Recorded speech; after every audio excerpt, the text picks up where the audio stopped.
Life is the greatest adventure imaginable. Although some lives are without much interest and excitement, others are full of extraordinary experiences.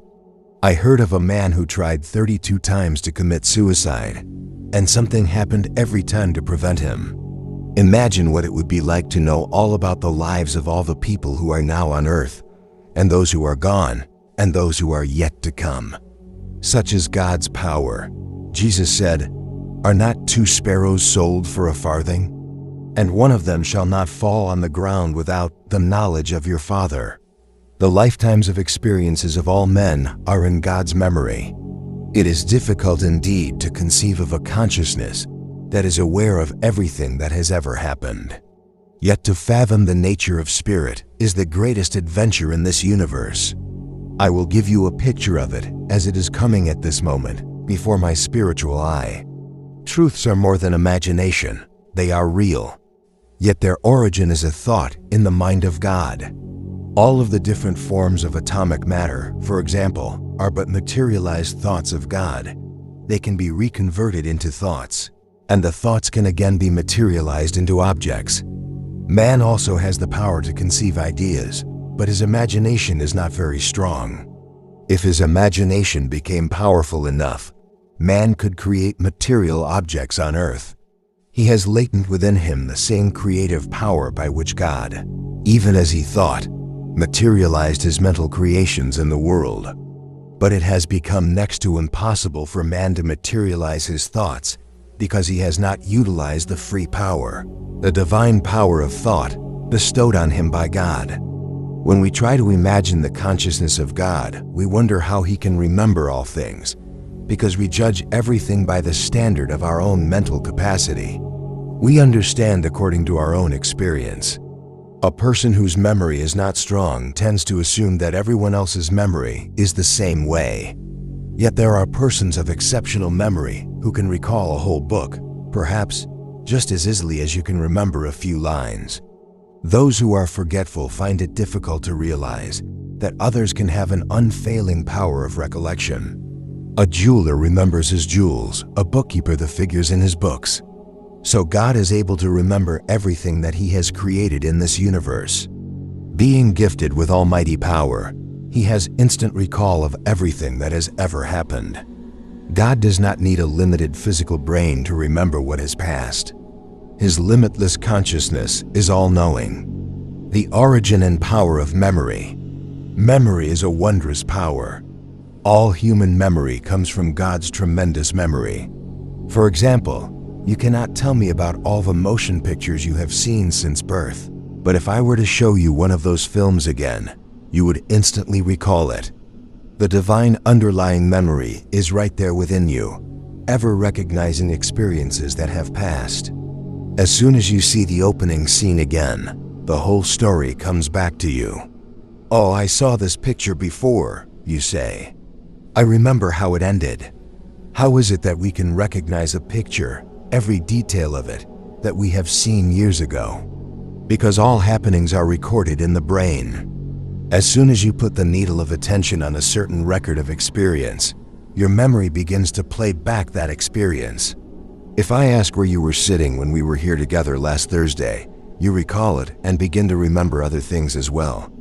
If I ask, "What did I say?" my words start coming back to you. The inner power of memory comes from God and is perfect. It never forgets.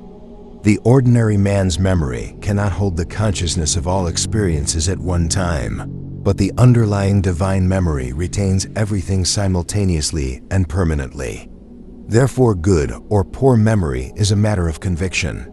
You have convinced yourself that you have a weak memory, and so you have a weak memory. However, it is not easy to jump from this belief to the opposite. Much effort is required to convince yourself that your memory is in actuality a manifestation of the all-recalling divine memory of God. The greatest human memory is naught but a borrowing from the unlimited consciousness of God, in which are recorded all the adventures of all human beings and other life forms. Creation dual adventure of God and man. The story of God's creation is marvelous, how he projected into existence all beings on this earth, and how He is working behind the scenes to bring us back to our real existence in Him. It is almost impossible to describe in human language the cosmic adventure of God's creation and its subtle intertwining with the individual life adventures of countless human beings. We find that human beings live on the average 60 years, the crocodile from 60 to 100. The redwood tree lives for 2,000 years, the dog only about 14, and the horse at most about 36 years. It is evident that someone has fixed these various lifespans. Yet we hear of some great yogis who have lived for hundreds of years. I know definitely that Mahavatar Babaji has lived for centuries and is still in his body in perfect youth. Trilanga Swami is said to have lived for more than 300 years. Truth is more fascinating than fiction. It is possible to imagine that under favorable conditions, and if there is no waste of vital essence, and there is proper food and right thinking, the human body could go on indefinitely. But the pressures on the body are terrific. When a mouse is caught in a trap, its heart beats many times faster than it does normally. And when you are unable to pay your bills, your heart does the same. Thus worry takes its toll. And there are other kinds of stress. I am told that the police commissioner of Chicago has demonstrated with instruments the possibility that if noise were taken away from the cities, their residents would live 10 years longer. We are living in a wonderful world nevertheless. Those who exist only to eat, drink, and be merry, and to sleep, have no idea of the wonders of human life. The adventure begins with the struggle the soul goes through to enter a womb at the time of conception. In the astral world, there are millions of souls struggling to return to Earth, to enter the mated sperm and ovum cells at the time of conception. Saint or sinner, unless you have attained final redemption, there's a great desire to reincarnate again on Earth.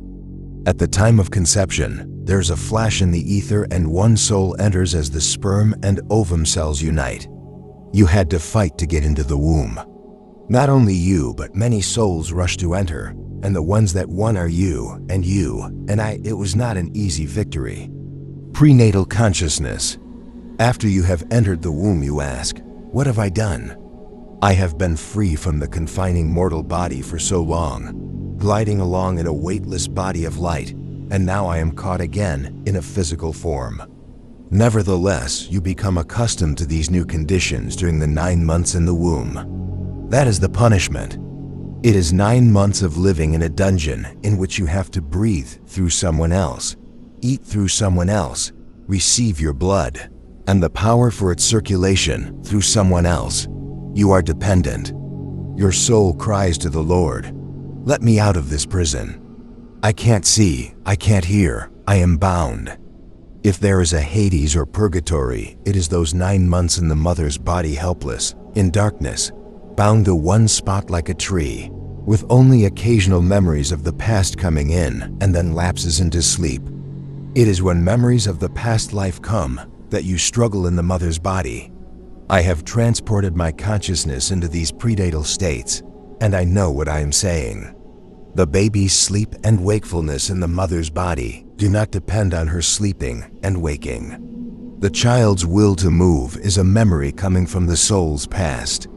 So he stirs restlessly in the mother's body until he tires and goes to sleep.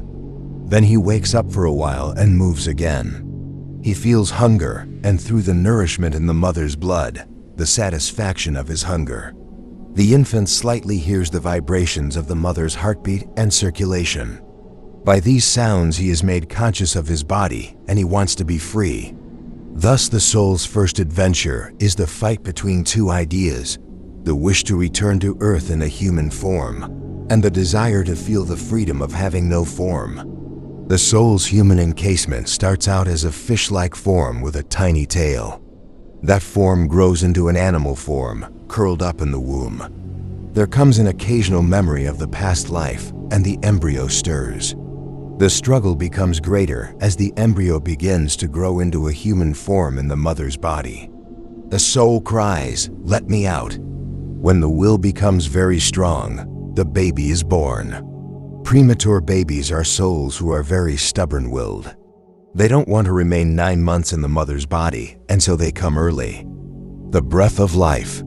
The infant arrives in this world crying. Because the saints say, the soul remembers its previous incarnations and does not like the thought of coming back to earth, again to go through the struggle of life here. Related also to this memory is the attitude of supplication in which a baby usually holds its hands before it comes into the world. It is praying to God, please don't give me physical birth again. The physiological explanation of the baby's crying is that the lungs must be opened up in order to start the breathing process, and the baby's first cry is an effort to activate the lungs and start the breath of life. When the baby is born, the breath goes in, and the soul that was semi-dormant becomes a living being with an independent life. God breathed into his nostrils the breath of life, and man became a living soul.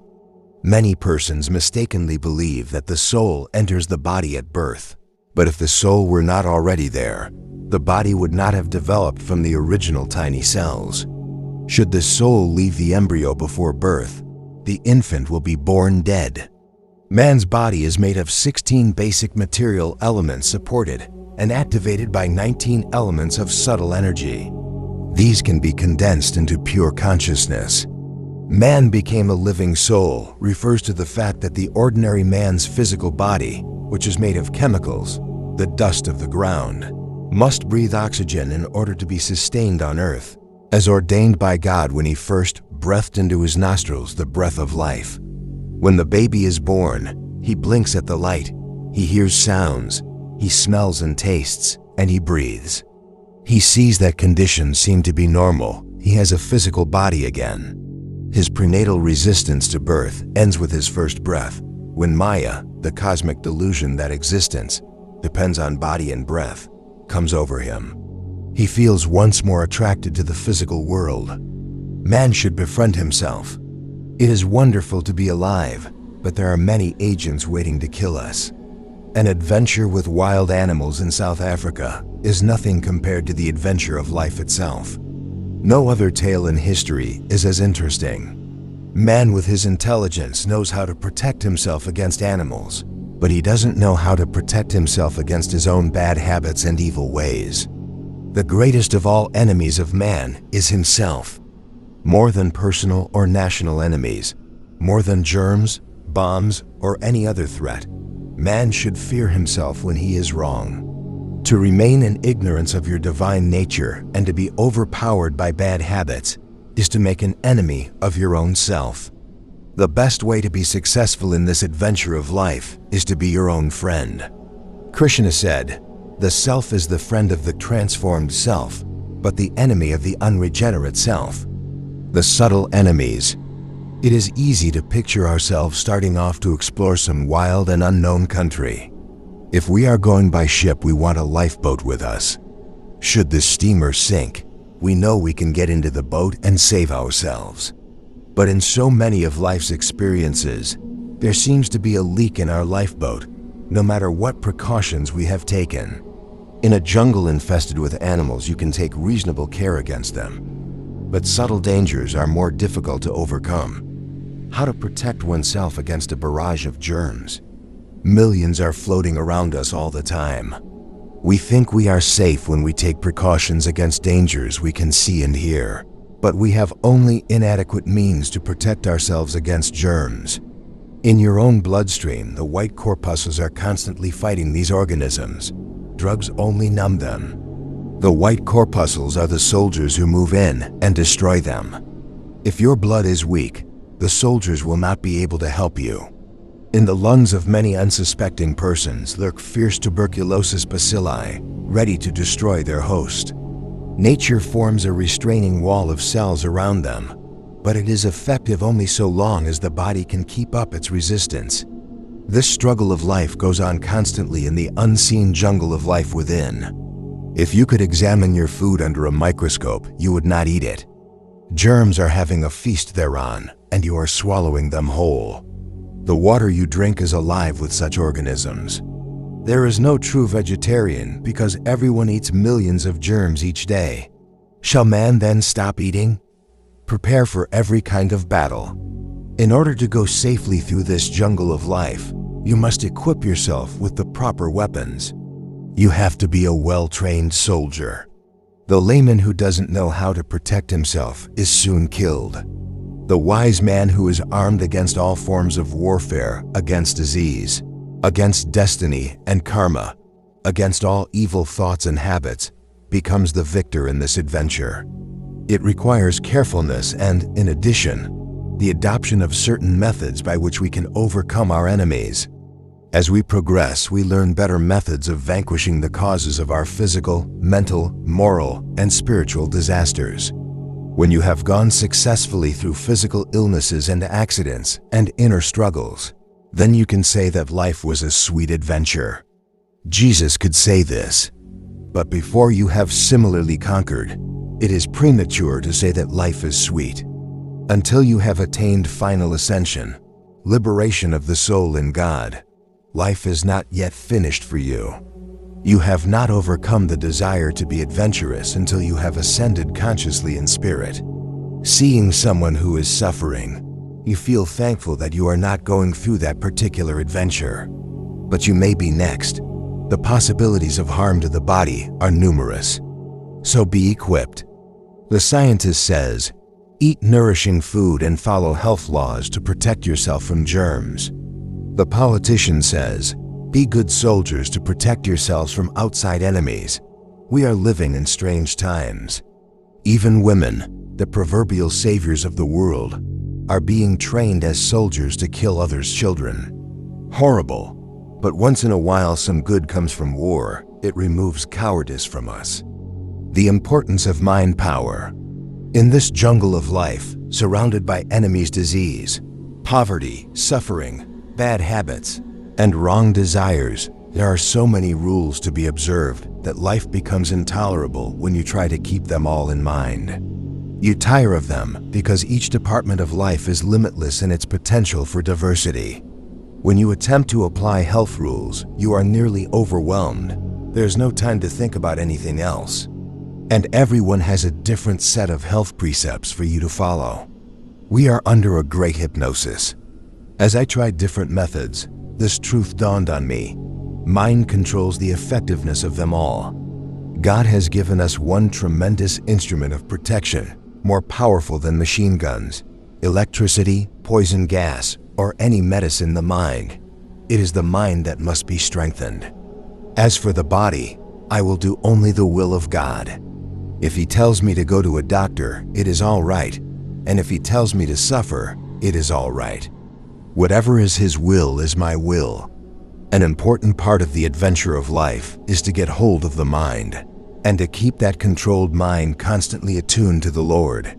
This is the secret of a happy, successful existence.